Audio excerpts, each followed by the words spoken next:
किसी के प्रति मन में क्रोध लिए रहने की अपेक्षा उसे तुरंत प्रकट कर देना अधिक अच्छा है। जैसे क्षण भर में जल जाना देर तक सुलगने से अधिक अच्छा है। मनुष्य जन्म लेता है तो उसके पास सांसें तो होती हैं, पर कोई नाम नहीं होता। पर जब मृत्यु होती है तो उसके पास नाम तो होता है, पर सांसें नहीं होती। इसी सांस और नाम के बीच की यात्रा को जीवन कहते हैं। ना किसी के अभाव में जियो, ना किसी के प्रभाव में जियो। यह जिंदगी है आपकी, अपने स्वभाव में जियो।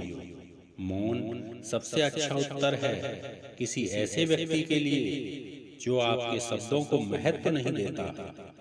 जीवन में कभी निराश नहीं होना चाहिए, क्योंकि कमजोर आपका वक्त होता है, आप नहीं। अनुमान मन की कल्पना है और अनुभव जिंदगी का सबक है। सच्ची खुशी तभी होती है जब आपकी सोच, कथन और कर्म में समानता हो। अपने सबसे खास से धोखा खाने के बाद लोग चाहकर भी किसी पर संपूर्ण प्रतिशत भरोसा नहीं कर पाते। यही सत्य है। इंसान चाहे जितना भी खुद को व्यस्त रख ले, जिससे वो प्रेम करता है उसकी यादों से नहीं बच सकता। समय कभी नहीं रुकता। आज यदि बुरा चल रहा है तो कल अवश्य अच्छा आएगा। आप केवल निस्वार्थ भाव से कर्म कीजिए और वही आपके हाथ में है। हमारी आस्था की परीक्षा तब होती है जब हम जो चाहे वो न मिले और फिर भी हमारे दिल से प्रभु के लिए शुक्रिया ही निकले। दया होनी चाहिए, कमजोरी नहीं। ज्ञान होना चाहिए, अहंकार नहीं। तुम अपनी पीड़ा के लिए संसार को दोष मत दो, अपने मन को समझाओ। तुम्हारे मन का परिवर्तन ही तुम्हारे दुखों का अंत है। सुख दुख का आना जाना सर्दी गर्मी के आने जाने जैसा ही है, इसलिए इन्हें सहन करना सीखना ही उचित है। धर्म चाहे जो भी हो, अच्छे इंसान बनो। हिसाब हमारे कर्म का होगा, धर्म का नहीं। बुरा वक्त आपको जिंदगी के उन सच से सामना करवाता है जिनका आपने अपने अच्छे वक्त में कभी ख्याल भी नहीं किया होता।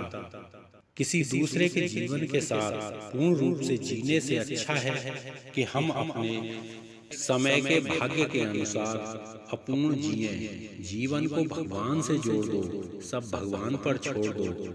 शांत रहना सही है, पर जब गलत हो तब नहीं। खुशियां मन की एक स्थिति है, बाहरी दुनिया से इसका कोई लेना देना नहीं है। जीवन ना कल में है ना आज में है, जीवन इस पल में है। इस पल का अनुभव ही जीवन है। हम दुनिया से कभी शांति नहीं पा सकते जब तक हम खुद अंदर से शांत ना हो। मुझे नहीं किसी और को पाने की तृष्णा। मेरे गुरु मेरे आराध्य हो आप श्री कृष्णा। सहना चाहिए, मौके पर कहना भी चाहिए और शांति के साथ रहना भी चाहिए। जिसमें प्रेम हो वह हर रिश्ता एक बंधन है, वरना यूं ही नहीं। राधे के साथ देवकी नंदन है। जीवन में कभी मौका मिले तो किसी के लिए सारथी बनना, स्वार्थी नहीं। सेहत के लिए योग और किसी की जरूरत पर सहयोग, दोनों से ही जीवन बदलता है। हमारे जीवन का आधार आज के यथार्थ के लिए निर्णय पर निर्भर करता है। इंसान की सोच ही उसकी सबसे बड़ी पहचान है, वरना दुनिया में एक नाम के अनेक इंसान हैं। धर्म से भरा हृदय धर्म का परामर्श देता है और अधर्म से भरा हृदय अधर्म का परामर्श देता है। प्रेम सदैव माफी मांगना पसंद करता है और अहंकार सदैव माफी सुनना पसंद करता है। इंसान इसलिए दुखी नहीं है कि वह ईश्वर को नहीं मानता। इंसान इसलिए दुखी है क्योंकि वह ईश्वर की नहीं मानता। संदेह की स्याही से संबंध के पृष्ठ पर कभी शुभ अंकित नहीं होता। इसलिए अपने मन के विचार और संबंधों का आधार दोनों ही शुभ रखें। गति के लिए चरणों पर ध्यान देना आवश्यक है, किंतु प्रगति के लिए सदैव आचरण पर ही ध्यान देना आवश्यक है। समय आने पर सबको मिलता है, समय से पहले की चाह ही दुख का कारण बनती है। मित्र शब्द को प्रथम उच्चारण करने वाला व्यक्ति मित्रता के लिए सबसे ज्यादा प्रतिबद्ध और समर्पित होना चाहिए। वे मूर्ख हैं जो प्रेम को बकवास कहते हैं। प्रेम इस संसार की मूल है, इसी से संसार बना है। दगा किसी का सगा नहीं होता। जहाँ मतलब खत्म होता है वहाँ दगा की शुरुआत होती है। इंसान को उसके कर्म नहीं, कर्म के पीछे की इच्छाएं बांधे रखती हैं, क्योंकि इच्छाओं के कारण ही कर्म निर्मित होते हैं।